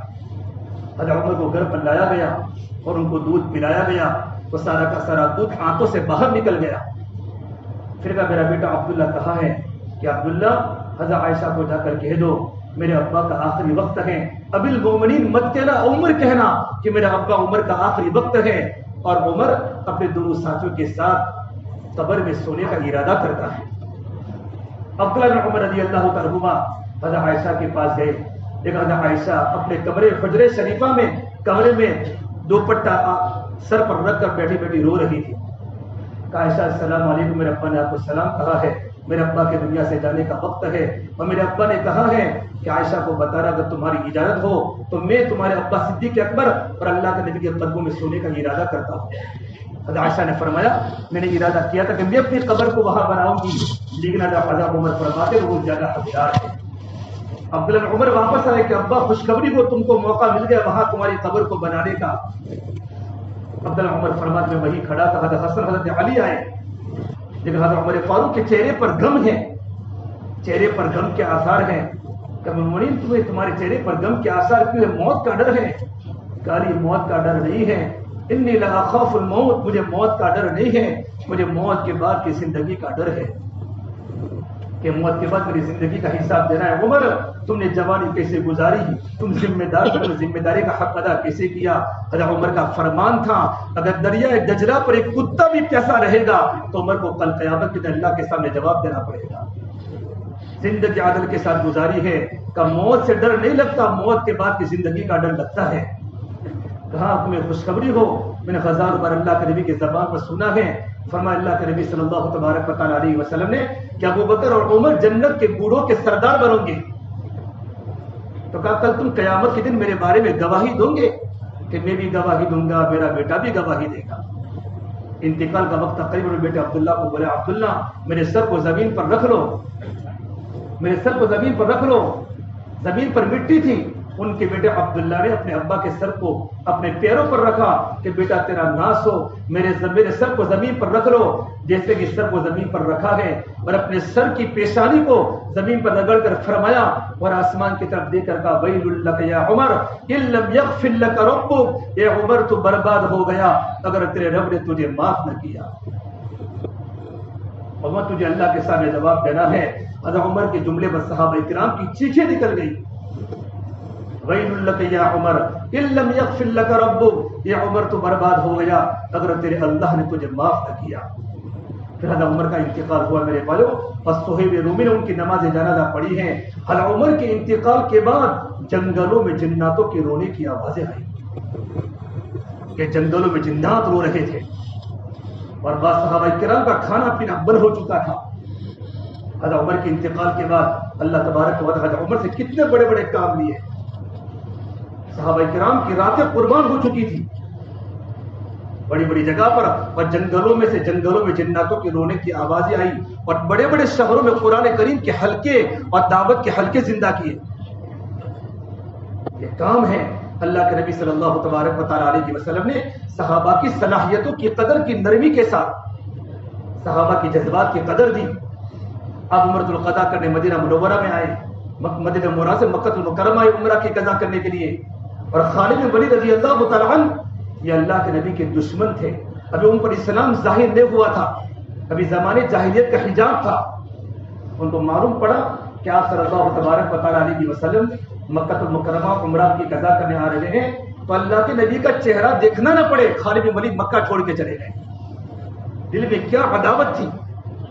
لیکن اللہ کے نبی نبی تھے. آپ کے وہ اخلاق، آپ کی مخلوق کے ساتھ آپ کی زندگی کیا تھی؟ انصاف والی تھی، احسان والی تھی، ایثار والی تھی، اور اللہ تبارک و تعالیٰ کے ساتھ یہ اخلاق و استقامت والی زندگی تھی. آپ جب پہنچے مکہ مکرمہ میں تو خالد بن ولید کے بعد ولید وہ بڑے صحابی ہیں، مخلص تھے. تو آپ نے پوچھا بھائی خالد کہاں ہے؟ بھائی خالد دکھتے نہیں تمہارے بھائی خالد. تو یوں نہیں کہا، صحابہ کرام ادب کو جانتے تھے، یوں نہیں کہا کہ خالد بن ولید تمہارا چہرہ نہ دیکھے اس سے چلے گئے ہیں. بڑا اچھا جواب دیا، یأتی بہ اللہ، اللہ میرے بھائی کو ضرور لائے گا، اللہ میرے بھائی کو ضرور لائے گا. یأتی بہ اللہ. پھر اللہ کے نبی صلی اللہ تبارک و تعالی علیہ وسلم نے وہ خالد بن ولید جسے وہ احد کے میدان میں 70 صحابہ کو شہید کیا تھا، اور 70 جوان عورتیں بیوہ ہوئی تھی، اور مدینہ کے 70 بچے یتیم ہوئے تھے. وہ خالد بن ولید کے بارے میں فرمایا خالد تو خالد ہے، خالد تو خالد ہیں. وہ خالد کی صلاحیت کو اللہ کے نبی جانتے تھے، ان میں بڑی صلاحیت ہے، بڑی صلاحیتوں کے مالک ہے. عقلہ، خالد کی سمجھداری بڑی سمجھداری ہے، خالد کی عقل تو بڑی عقل ہے. اگر خالد اسلام میں داخل ہو جاوے نا اور ہمارے کام میں خالد آ جاوے تو ہم خالد کو آگے بڑھاوے، اپنے کاموں میں خالد کو آگے کرے. یا اللہ کے نبی صلی اللہ تبارک و تعالی علیہ وسلم حضرت خالد کی غیر حاضری میں ان کے بھائی کے سامنے خالد کی تعریف کر رہے ہیں. وہ خالد کو کیسے کام پر لانا، یہ اللہ کی ہے اسلوب نبوت، یہ طرز نبوت ہے، یہ نبوت کا اسلوب ہوتا ہے. لوگوں کو قریب کیسے کرنا. صلاحیتیں دعوت صلاحیتیں مائل ہوتی ہیں اور حکومت صلاحیتیں زائل ہوتی ہے. دعوت صلاحیتوں کو مائل کیا ہے، صلاحیتوں کا ایمانہ ہوتا ہے، اور حکومتوں میں صلاحیتوں کا ازالہ ہوتا ہے. صلاحیتوں کا ایمانہ کہ صلاحیتیں کفر سے نکال کر اسلام کی طرف لائی جاتی ہے، دعوت کی خوبی ہے. حضرت عمر کی صلاحیت، عثمان بن ذوالنورین کی صلاحیت، یا قرمہ بن ابو جہل کی صلاحیت. یہ بات حضور نے فرمائی. ان کے بارے خالد بن ولید کو خط لکھا کہ خالد تم تو اللہ کے نبی کے بارے میں تمہارے دل میں عداوت ہے، تمہارے دل میں دشمنی ہے، اور اللہ کے نبی صلی اللہ تبارک و تعالیٰ سے آپ کے بارے میں ایسی بات کرتے ہیں کہ خالد تو خالد ہے، خالد کی عقل تو خالد کی عقل ہے. اگر ہمارے کام میں آ جاوے تو خالد کو ہم کام میں آگے بڑھاوے. جب یہ بات خالد کے سامنے آئی تو خالد فوراً نرم پڑ گئے، ان کے دل سے اللہ کے نبی کی عداوت نکل گئی، پھر اسلام کی طرف مائل ہوئے ہیں. اور جب اللہ کے نبی صلی اللہ تبارک و تعالی علیہ وسلم جب مدینہ منورہ پہنچے ہیں تو معلوم پڑا خالد بن ولید مدینہ منورہ آ رہے ہیں. عمرو بن عاص، عثمان بن طلحہ، خالد بن ولید، یہ تینوں جنہوں نے اللہ کے نبی کو بہت تکلیف پہنچائی تھی. یہ دعوت کا اثر اور صبر کا اثر وہ پہنچا، میرے نبی نے ناگواریوں کو برداشت کیا، ناگواریوں کو جھیلا. ہمارے کام میں صبر بہت ضروری ہے، ناگواریوں کو جھیلا، اس سے عملہ بنتا ہے. سب قرآن کریم اللہ نبیوں کو ہر جگہ پر کہا، بلکہ حضور کو فرمایا وَاصْبِرْ وَمَا صَبْرُكَ إِلَّا بِاللَّهِ. نبی اب اس طریقے پر صبر کریں جیسے اولو العزم پیغمبروں نے صبر کیا ہے. صبر سے لوگ اسلام کی طرف مائل ہوتے ہیں. جب خالد بن ولید مدینہ منورہ پہنچے ہیں اور اب خالد آ رہے ہیں، وہ خالد آ رہے ہیں جنہوں نے تمہارے بھائیوں کو شہید کیا ہے، مدینے کی عورتوں کو بیوہ کیا ہے. جب خالد مدینہ منورہ پہنچے گئے تمام صحابہ کرام کو مجمع کھڑا ہو گیا. ہر صحابی کی زبان پر جملہ تھا مرحبا یا خالد، مرحبا یا خالد، خالد تمہارا آنا مبارک، تمہارا آنا مبارک، تمہارا آنا مبارک. پھر اللہ نے وہ کام لیا ہے خالد بن ولید سے، اتنا بڑا کام لیا ہے. زندگی میں میرے بھائی جنگیں لڑی ہیں، اللہ کے راستے بھی نکلے ہیں، اور جہاں بھی خالد بن ولید جایا کرتے تھے اللہ کے نبی صلی اللہ تبارک و تعالیٰ علیہ وسلم غزوہ مؤتہ میں بھیجا ہے، اور آپ نے فرمایا ان کا پہلا اللہ کے راستے کا سفر ہے کہ اگر زید بن حارثہ شہید ہو جاوے تو جعفر طیار امیر بنیں گے، جعفر طیار شہید ہو جاوے ابن رواحہ امیر بنیں گے، اور جب ابن رواحہ شہید ہو جاوے آپ مشورے سے کسی کو ذمہ دار بنا لینا۔ جب تینوں شہید ہو گئے خالد بن ولید کا پہلا سفر غزوہ مؤتہ کا ہے، اردن میں، جوڑن میں، چاروں طرف صحابہ کی حالت بڑی نازک تھی، ہر طرف سے آواز آئی ہے خالد جھنڈا ہاتھ میں اٹھا لو، خالد جھنڈا ہاتھ میں اٹھا لو۔ خالد بن ولید ذمہ دار بننا نہیں چاہتے تھے کہ میں نیا مسلمان ہوں، بڑے بڑے صحابہ کی جماعتیں موجود ہیں، تو جب خالد بن ولید نے جھنڈا اٹھایا ہے اور اس جنگ میں ان کے ہاتھ سے 9 تلواریں ٹوٹی ہیں اور صحابہ کی جماعت کو بچا کر مدینہ منورہ میں لائے ہیں، اللہ کے نبی صلی اللہ تبارک و تعالیٰ عنہ نے فرمایا خالد تو اللہ کی تلواروں میں ایک تلوار ہے، خالد تو سیف اللہ ہے، ان کو سیف اللہ کا لقب دیا ہے۔ صدیق اکبر کے زمانے میں خالد نے بہت بڑا کام کیا، بڑی بڑی حکومتیں اسلام کے سرنگوں ہوئی، کافی لوگوں نے اسلام قبول کیا۔ حضرت عمر حضرت خالد بن ولید کے پیچھے پڑے تھے، پیچھے پڑنے کا مطلب خالد بن ولید کو معذور کرو، لوگوں کا یقین صرف خالد پر ہے، خالد ہوگا تو کام ہوتا ہے، اور خالد سے غلطیاں بھی ہوئی ہیں۔ ابو بکر نے فرمایا کام کرنے والوں سے غلطی ہوتی ہے، میں اس کو ہٹا نہیں سکتا امارت سے۔ حضرت عمر کی بار بار رائے ہے، ابو بکر نے ان کو امارت سے نہیں ہٹایا، لیکن حضرت عمر فاروق جب خلیفہ بنے ہیں پہلا ان کا کام فوراً خط لکھا، ملک شام فلسطین میں خالد بن ولید کی جماعت اللہ کے راستے میں کام کر رہی ہے، ابو عبیدہ بن جراح بھی ہے، قعقاع بن عمر تمیمی بھی ہے، ذرار بن ازور بھی ہے، شہب بن حسنہ بھی ہیں، حضرت معاذ بن جبل بھی ہیں، بڑے بڑے صحابہ کی جماعت وہاں کام کر رہی ہے۔ فوراً خط پہنچا خالد بن ولید تم امارت سے نکلو اور ابو عبیدہ بن جراح کو تمہارا امیر بناؤ۔ جیسے خط پڑھا تو الحمدللہ ابو عبیدہ یہ خط پڑھو تم ہمارے امیر ہو، میں تمہارا ساتھی ہوں۔ کام اللہ کے لیے کرتے تھے، میں تمہارا، تم میرے امیر ہو، میں تمہارا ساتھی ہو۔ فرمایا پہلے بھی کام اللہ کے لیے کیا تھا جب امیر تھا، اب بھی کام اللہ کے لیے کروں گا۔ لیکن جس دن خالد بن ولید کا انتقال ہوا ہے تو خالد بن ولید کی گھروں میں عورتوں نے رونا شروع کیا۔ حضرت عمر کا زمانہ ہے، حضرت عمر نے پوچھا کون رو رہا ہے، کہ خالد بن ولید کی گھر کی عورتوں کی رونے کی آواز باہر آ رہی ہے۔ تو فرمایا اچھا خالد بن ولید کی عورتیں رو رہی ہیں تو کیا فرمایا ان کو رونے دو، ان کو رونے کا حق ہے، ان کو رونے کا حق ہے۔ یہی تو وہ آدمی تھا میرے پاس جس کے دل میں صرف ایک ہی تمنا تھی دنیا میں اسلام کا غلبہ ہو جاوے، دنیا سے باطل ختم ہو جاوے۔ بار بار حضرت عمر صحابہ کے سامنے رو رو کر کہتے ہیں کہ مدینہ کی عورتوں کو خالد کے مرنے پر رونے دو، کہ ان کے گھر والوں کو رونے کا حق ہے۔ یہی تو میرے پاس ایک آدمی تھا جس کی دل کی ایک ہی تمنا تھی دنیا میں اسلام کا غلبہ ہو جاوے اور دنیا سے باطل ختم ہو جاوے۔ اور میرے بھائیوں ان کا انتقال بستر پر آیا ہے، روتے تھے کہ ہمیشہ میں اللہ کے راستے میں نکلتا تھا کہ میں اللہ کے راستے میں ٹکڑے ٹکڑے ہو جاؤں، میں شہید ہو جاؤں، آج میری موت بستر پر آ رہی ہے۔ اس پر افسوس کیا کرتے تھے تو کسی صحابی نے فرمایا نہیں تمہاری موت اللہ کے راستے میں نہیں آ سکتی، تم تو اللہ کی تلوار ہو اور اللہ کی تلوار دنیا کی تلوار کے سامنے نہیں ٹکرا سکتی، دنیا کی تلوار اللہ کی تلوار کو نہیں کاٹ سکتی۔ اللہ تم کو شہید ہونے کا اللہ پاک تم کو آخرت میں اجر دے گا۔ اللہ کے نبی صلی اللہ تبارک و تعالیٰ علیہ وسلم نے محنت کر کے اس صحابہ کا عملہ بنایا اور صحابہ کی صلاحیتوں کو اللہ کے راستے میں لگایا، اور صحابہ ملکوں میں جا کر صحابہ نے اپنی قبریں بنائی۔ اللہ کے نبی صلی اللہ تبارک و تعالیٰ علیہ وسلم صحابہ کی تشکیل فرما رہے ہیں۔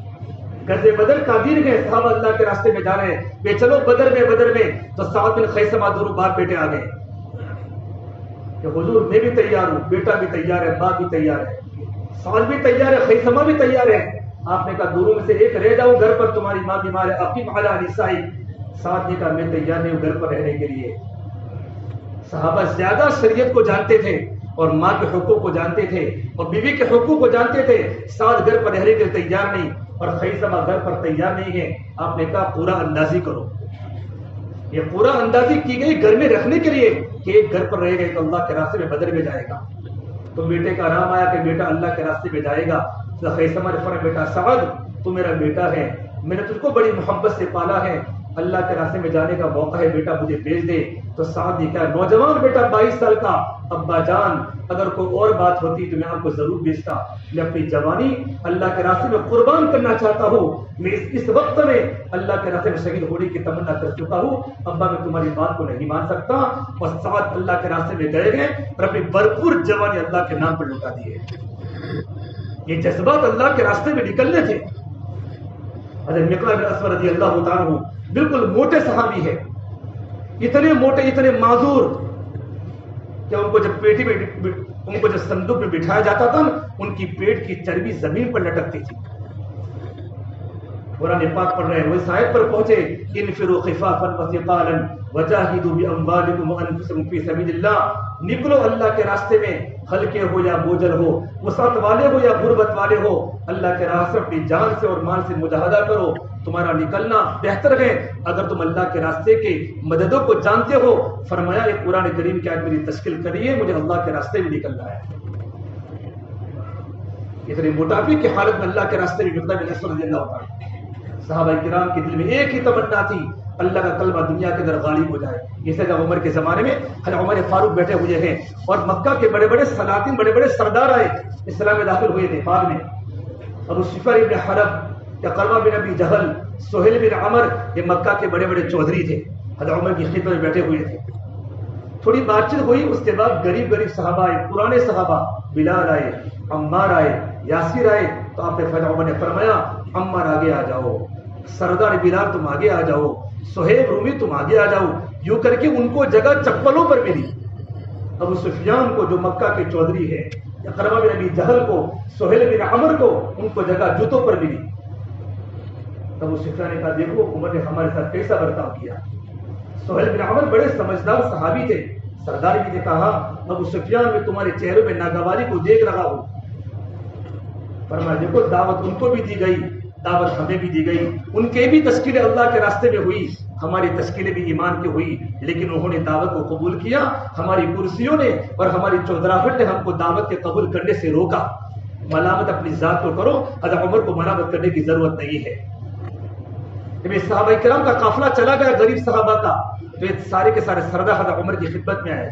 ابل مومنین آج ہم نے وہ منظر دیکھ لیا ہے, آپ ہمارے ساتھ کیسا برتا ہوا. ابل مومنین ہمیں چاہتے ہیں پھر کم سے کم وہ دنیا میں ہم سے آگے بڑھ گئے قربانی کے حساب سے, لیکن آخرت میں ہم ان کے ساتھ کیسے رہیں. حضرت عمر نے فرمایا الی الشام, ملک شام چلے جاؤ. وہ اللہ کے راستے کی محنت ہو رہی ہے, اللہ کے دین کا تقاضا ہے. مدینہ منورہ کے ہزاروں صحابہ وہاں اللہ کے راستے میں جماعتوں میں چل رہے ہیں اور اللہ کے راستے میں لڑ رہے ہیں. تم بھی چلو. جب یہ لوگ نکلے ہیں اپنے مکہ مکرمہ سے, جب بڑے بڑے سردار مکہ مکرمہ سے نکلے ہیں, تو ابو جہل کے بھائی بھی ہشام ابن عمر یہ بڑے محبوب تھے مکہ المکرمہ میں.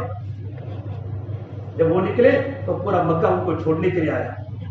حولہ یبکون, سنیۃ الوداع ایک گھاٹی ہے, جب اس گھاٹی پر پہنچے پورا مدینہ کے مکہ المکرمہ کے بچوں کے علاوہ سارے مکہ والے ان کو گھر سے چھوڑنے کے لیے آئے اور سارے مکہ والے رو رہے تھے ان کی جدائی پر. اس وقت ابو جہل کے میں روتے روتے یہ تقریر فرمائی ہے جو صحابہ میں لکھی ہے, اے میرے بھائیوں, یہ مکہ والوں, میں اس لیے مکہ المکرمہ چھوڑ کر نہیں جا رہا ہوں کہ جو مجھے مکہ سے ملک شام زیادہ پیارا ہے. اصل باتیں ہیں ہماری تشکیل اللہ کے راستے میں نکلنے کی ہوئی, ان کی بھی تشکیلیں ہوئی, ایمان قبول کرنے کی دعوت ان کی بھی ہوئی, ہماری بھی ہوئی. ان لوگوں نے ایمان قبول کر لیا, آج وہ لوگ آگے بڑھ گئے. ہم نے ایمان قبول نہیں کیا, ہمارے مالوں نے, ہمارے اسبابوں نے اور ہماری چودراہٹ نے ہمیں ایمان میں داخل ہونے سے روک دیا. آج ہمارا دین ہو چکا ہے, وہ لوگ ہم سے آگے بڑھ گئے ہیں. پھر یہ بات فرمائی آج ہمارا حال یہ ہے, اب احد پہاڑ کے برابر بھی اگر سونا اللہ کے راستے میں خرچ کر دے تبھی ان غریب صحابہ کرام کے ایک دن کے برابر بھی ہم نہیں ہو سکتے. میرے بھائیو, بہت جلد موقع ہوتا اللہ کے راستے میں نکلنے کا. آدمی سوچتا ہے بعد میں نکلوں گا, بعد میں نکلوں گا, بعد میں نکلوں گا. 25 سال کے نوجوان, 30-33 سال کے نوجوان فیجی جا کر آئے, کینیا جا کر آئے, کینیڈا جا کر آئے, اپنی جوانی کو اللہ کے نام پر لگایا. اور کتنے جوانوں پہ قبر اللہ کے راستے میں بنائی. جب عبداللہ بن رواحہ جب غزوہ موتا پہ جا رہے, زید بن ارقم فرماتے ہیں میں چھوٹا سا بچہ تھا, میرے ابا کا انتقال ہو چکا تھا, میں یتیم تھا, ابن رواحہ کی پرورش میں تھا. جب انہوں نے غزوہ موتا کا ارادہ کیا تو مجھے اپنے اونٹنی کے پیچھے بٹھا دیا. میں ان کی اونٹنی کے پیچھے بیٹھا ہوا تھا. مدینہ منورہ ان کا سفر ملک شام کا غزوہ مؤتہ کا ہو رہا ہے اور یہ اسمار پڑ رہے ہیں. اور اصحاب یوں کہا یہ اونٹنی تو مجھے لے کے چل لگی ہے، لیکن جب تو واپس آئی تو خالی ہاتھ آئے گی، تیرے اوپر عبداللہ بن رواحہ نہیں ہوگا. یہ اونٹنی اب دوبارہ میں تجھے کبھی یوں نہیں کہوں گا کہ تو تیز چلتی ہے، تو آہستہ چلتی ہے. پھر فرمایا الناس، تمام کے تمام لوگ واپس آئیں گے، لیکن ابن رواحہ کی قبر تو وہاں بنے گی. یوں کر کے اشعار پڑھتے پڑھتے جا رہے ہیں. تو زید رقم نے کہا عبداللہ بن رواحہ تمہارے اشعار سے مجھے ایسا لگتا ہے تم کو شہادت کی تمنا ہے. تو کہا مجھے شہادت کی تمنا ہے. تو میں رونے لگا تو مجھے کوڑا مار کر فرمایا تو کیوں روتا ہے؟ میں اللہ کے راستے میں شہید ہو جاؤں گا، میرے گھوڑے پر تو واپس آ جانا. یہ صحابہ کے اللہ کے راستے میں نکلنے کے جذبے، اللہ کے راستے میں نکلنے کی تمنا ہے. عمرو بن عاص کی جماعت اللہ کے راستے میں چل رہی ہے. ملک روم میں عیسائیوں کی ٹکر ہو رہی ہے. ان کے بعد اللہ کے راستے میں ہشام بن عاص بھی جماعت میں ہے، اللہ کے راستے کے لشکر میں ہے. ہشام بن عاص اللہ کے راستے میں شہید ہو گئے، اللہ کے راستے میں شہید ہو گئے. اور صحابہ کرام کو ایک غزوہ پورا کر کے آگے ایک جگہ پر جا ایک تقاضے کو پورا کرنا تھا. چھوٹے سے نالے میں ان کی بھائی کی لاش پڑی ہوئی تھی. سارے کے سارے صحابہ کرام تعبیر رک گئے. تو عمرو بن عاص نے فرمایا تم کیوں رکے ہوئے ہو؟ کہ تمہاری بھائی کی لاش پڑی ہوئی ہے ہشام بن عاص کی. تو سب سے پہلے اپنی بھائی کی لاش پر گھوڑے دوڑائے اور آگے کے تقاضے کو پورا کیا ہے. جب واپس آئے ہیں تو بھائی کے ٹکڑے ٹکڑے ہو چکے تھے.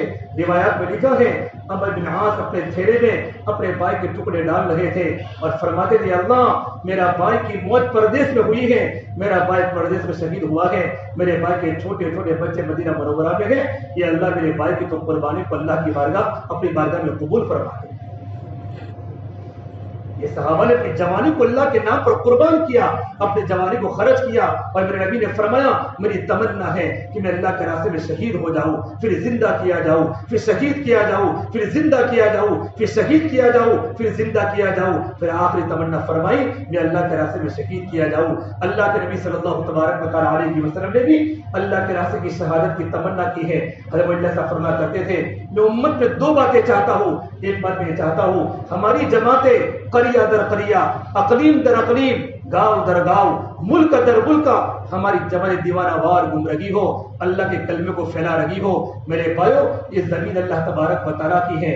اللہ نے قرآن میں وعدہ کیا ہے وعد اللہ الذین آمنوا منکم وعملوا الصالحات ليستخلفنهم في الارض. اللہ نے وعدہ کیا ہے جن کی زندگی میں ایمان ہے، جن کی زندگی میں نیک عمل ہے، اللہ ان کو زمین میں خلیفہ بنائیں گے. وَلَقَدْ كَتَبْنَا فِي الزَّبُورِ مِن بَعْدِ الذِّكْرِ أَنَّ الْأَرْضَ يَرِثُهَا عِبَادِيَ الصَّالِحُونَ. اس زمین کے وارث اللہ کے نیک بندے بنیں گے. اللہ نے زبور میں لکھ دیا ہے. اللہ قرآن کریم میں فرماتے ہیں وَكَانَ حَقًّا عَلَيْنَا نَصْرُ الْمُؤْمِنِينَ. ہماری ذمہ داری ہے ایمان والوں کی مدد کرنا. اللہ ایمان والوں کی ضرور مدد کرے گا. ہم اللہ کے دین کے لیے قربانی تو دیں، اللہ کے نام پر مٹنے والے تو بنے، اپنے قبر اللہ کے راستے میں بناوے. اللہ سے فرمایا کرتے تھے میری ایک تو یہ تمنا ہے ہماری جماعتیں پوری دنیا میں گھوم کر اللہ کے کلمے کو پھیلا رہی ہو، اور اس کی یہ تمنا ہو ہر ایک انسان کی تمنا اللہ کے راستے میں شہید ہونے کی. میرے جوانوں ایک جوانی چند دن کی چیز ہے، دنیا گزرنے والی چیز ہے. پوری دنیا کے حالات ہمارے سامنے ہیں. قربانی کو بڑھانے کی ضرورت ہے. یہ کام چالاکیوں کا نہیں ہے، یہ کام تو قربانیوں کا ہے. یہ کام جان بچانے کا نہیں ہے، جان کھپانے کا ہے. صحابہ نے راہ خدا میں اپنی لاشیں بھی چلائی ہیں اللہ کے راستے میں نکل کر اللہ کے کلمے کو بلند کرنا. پوری دنیا میں جماعتیں ملک در ملک گھوم رہی ہیں، افریقہ کے جنگلوں میں جماعتیں کام کر رہی ہیں. ہماری جوانی یہ خواہشات کے پیچھے نہ لگے. یہ دنیا تو چند دن کا سامان ہے. ارے مٹ جانے والی بھی کوئی سلطنت ہوتی ہے، ڈوب جانے والا بھی کوئی عروج ہوتا ہے. جس زندگی کو موت کھا جائے وہ بھی کوئی زندگی ہے، جس جوانی کو بوڑھاپا کھا لے وہ بھی کوئی جوانی ہے. جس مال پہ فقر کا ڈر ہو وہ بھی کوئی مال ہے. جن عزتوں کے پیچھے ذلتیں ہو وہ بھی کوئی عزت ہے. جن محبتوں کے پیچھے نفرتیں ہو وہ بھی کوئی محبت ہے.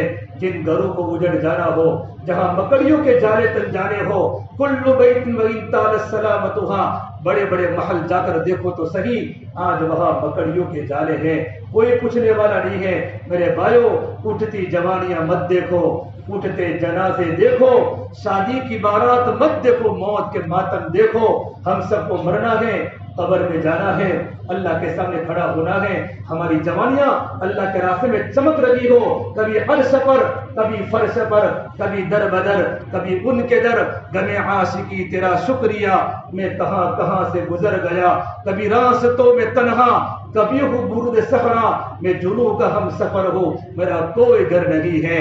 مدینہ منورہ کے تمام صحابہ کرام، مکہ کے صحابہ، مدینہ کے صحابہ، 10,000 صحابہ کی قبریں آپ کو مدینہ منورہ میں ملے گی. کہاں صحابہ نے قبریں بنائی، اپنی جوانی اللہ کے نام پر لٹائی ہیں. جب جعفر طیار جب اللہ کے راستے میں موتا میں پہنچے ہیں، 3 چھوٹے چھوٹے بچے ہیں، عبداللہ ہیں، اون ہیں، محمد ہیں، ایک 6 سال کا، ایک 4 سال کا، ایک 2 سال کا. اللہ کے نبی صلی اللہ تبارک و تعالیٰ علیہ وسلم مسجد نبی میں بیٹھے بیٹھے پورا منظر دیکھ رہے ہیں کہ زید بن حارثہ شہید ہو گئے، جعفر طیار شہید ہو گئے، ان کا دارا ہاتھ بھی کٹا، ان کا بایاں ہاتھ بھی کٹا اور موتا کی زمین کو اپنے خون سے لال کر دیا. حضور 32 سال کا نوجوان جعفر طیار زندگی مدینہ میں نہیں گزری، ایتھوپیا ہجرت کر کے حبشہ چلے گئے تھے. جب واپس خیبر کے موقع پر پہنچے گئے، پھر غزوہ موتا میں گئے ہیں، وہاں جا کے شہید ہو گئے. 3 چھوٹے چھوٹے بچے ہیں. آپ صلی اللہ تبارک و تعالیٰ علیہ وسلم کے گھر پر گئے، لڑکے کھلیان میں کھیل لگے اور اسما بنت عمیس آٹا گوندھ رہی ہے، جعفر طیار کی بیوی.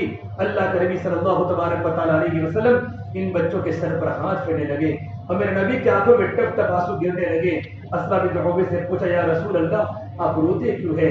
کئی فحال جعفر، جعفر کی طبیعت کیسی ہے اور جعفر کی واپسی کب ہے؟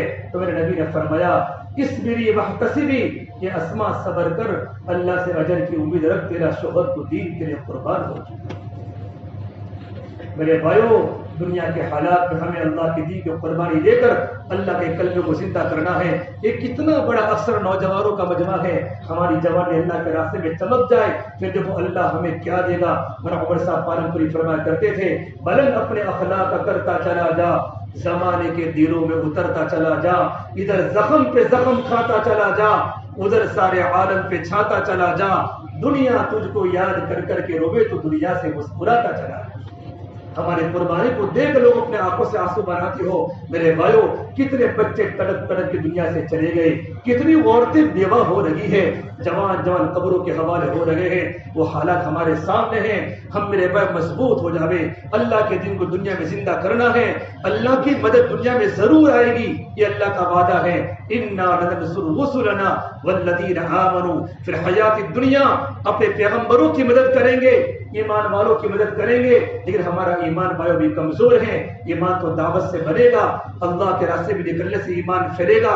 اسے میرے بھائی دوستوں بزرگوں، ہمارا سامنے اجتماع ہے، پورے گجرات میں اجتماع ہے، ہر جگہ جماعتیں بن لگی ہیں. جن جگہوں پر جن ضلعوں میں اجتماع ہے، کتنی جماعت اللہ کے راستے میں ابھی 3 دن کی چل لگی ہے، مردوں کی بھی مستورات کے بھی، اور کتنی جماعتوں کی ٹکٹیں بن چکی ہے. ہماری سرخیز میں اور ہمارے جہاں خوراک کے علاقے میں ابھی ہماری جماعتوں کی ٹکٹیں نہیں بنی. کبھی کسی کی 10 وصولی، کسی کی 8 وصولی. بھائی ٹھنڈی کا موسم ہے، ایسے وقت میں ہمارا وقت اللہ کے راستے میں لگ جائے گا. دن چھوٹے ہیں، راتیں بڑی ہیں، راتوں کو رونے کی لذت ملے گی، اللہ سے مانگنا بھی ملے گا، آرام بھی ملے گا. بھائی دنیا ختم ہونے والی چیز ہے. اپنی جوانی کو اللہ کے نام پر قربان کر کے اپنی جوانی میں ایمان کو تازہ کرے. اللہ ہم سے راضی ہو جائے، اللہ کے نبی ہم سے میرے بھائی راضی ہو جائے. اب اس کے لیے ماشاء اللہ ساتھی بولے کون کون تیار ہے؟ جہاں سے جماعتیں تیار ہو جماعتیں بولے، اور افراد بولے کہ انشاءاللہ بھی اجتماع سے 15 16 17 ہمارا چیخلا میں ہمارا جلدی ضلع کا اجتماع ہے، ہماری جماعت اللہ کے راستے میں نکلے گی. اگر کوئی جماعت جلدی جا رہی ہے تو ساتھی بھی اپنے ناموں کو ظاہر کرے. کھڑے ہو جاؤ ساتھی.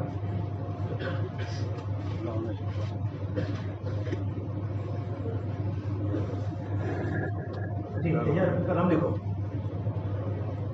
کہاں سے بیٹا؟ حسین یار کا مسجد نشیبن مسجد. جی اب مسجد سلمہ سے. جی بے ساتھی بیٹھے رہے، ارادے کرے، ہمت کرے.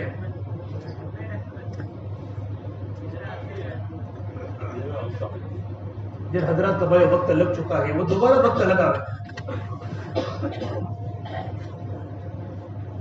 اللہ بڑے طاقت والے ہیں، بڑی قدرت والے ہیں. دیکھو ان کا نام ابراہیم ہلکا، مسجد قبا. جی بتائیے. محمد عمیر مسجد خدا نور ہلکا. جی اور بتاؤ ساتھی. ابراہیم ہلکا. ہمت کر کے ساتھی کھڑے ہو جاوے. ابھی ربانی لہریں چل لگی ہے. گوتا لگا دو کامیاب ہو جاؤں گے, پہنچ جاؤں گے.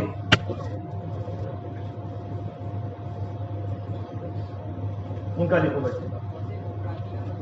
محسن پراچنا مسجد ماشاء اللہ. جی اور بتاؤ ساتھی.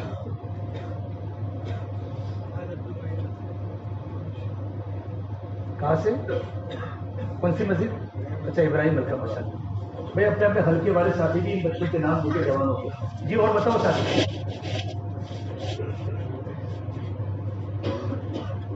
ہمت کرے ساتھی, ہمت پر خدا کی مدد ہے. ان کا لکھو. کیا نام آپ کا؟ مصطفیٰ مزید الفضل ہلکا. یہ خیف ہلکا 11 نومبر 4 مہینوں میں نا ماشاء اللہ. یوسف مزید ابراہیم ہلکا. بتاؤ بھائی ساتھی مسئلہ دیکھو نام آ رہے ہیں. اللہ نے لوگوں کے دلوں کو نرم کیا ہے. کتنے جوانوں کی زندگیاں پلٹ گئی, کتنے راتوں کو رونے والے بن گئے, اللہ سے مانگنے والے بن گئے. زندگی ہماری خوشگوار بنے گی, جنت کے مزے ہوں گے. جب ایمان اور اعمال بنتے ہیں تو اللہ دنیا میں جنت کے نمونے بتاتا ہے. ہمت کرے ساتھی. بڑی عمر کے ساتھی بھی بتائے بھائی. ان کا لکھو. ہمارے الیاس عثمانی ہلکا. مزید عائشہ. اور بتاؤ ساتھی. جن حلقوں میں 4 مہینے کی جماعتیں بن رہی وہ بھی بتائیں. بہت سارا مجمع تیار ہے جن کی وصولیاں ہو چکی ہے, جن کے دل میں ارادہ ہے اپنے ارادوں کو ظاہر کرے بھائی. الفضل سے انشاءاللہ 5 دسمبر کو 4 مہینوں کی جماعت مکمل ہے. اللہ آسان کرے, قبول کرے. جی اور بتاؤ ساتھی.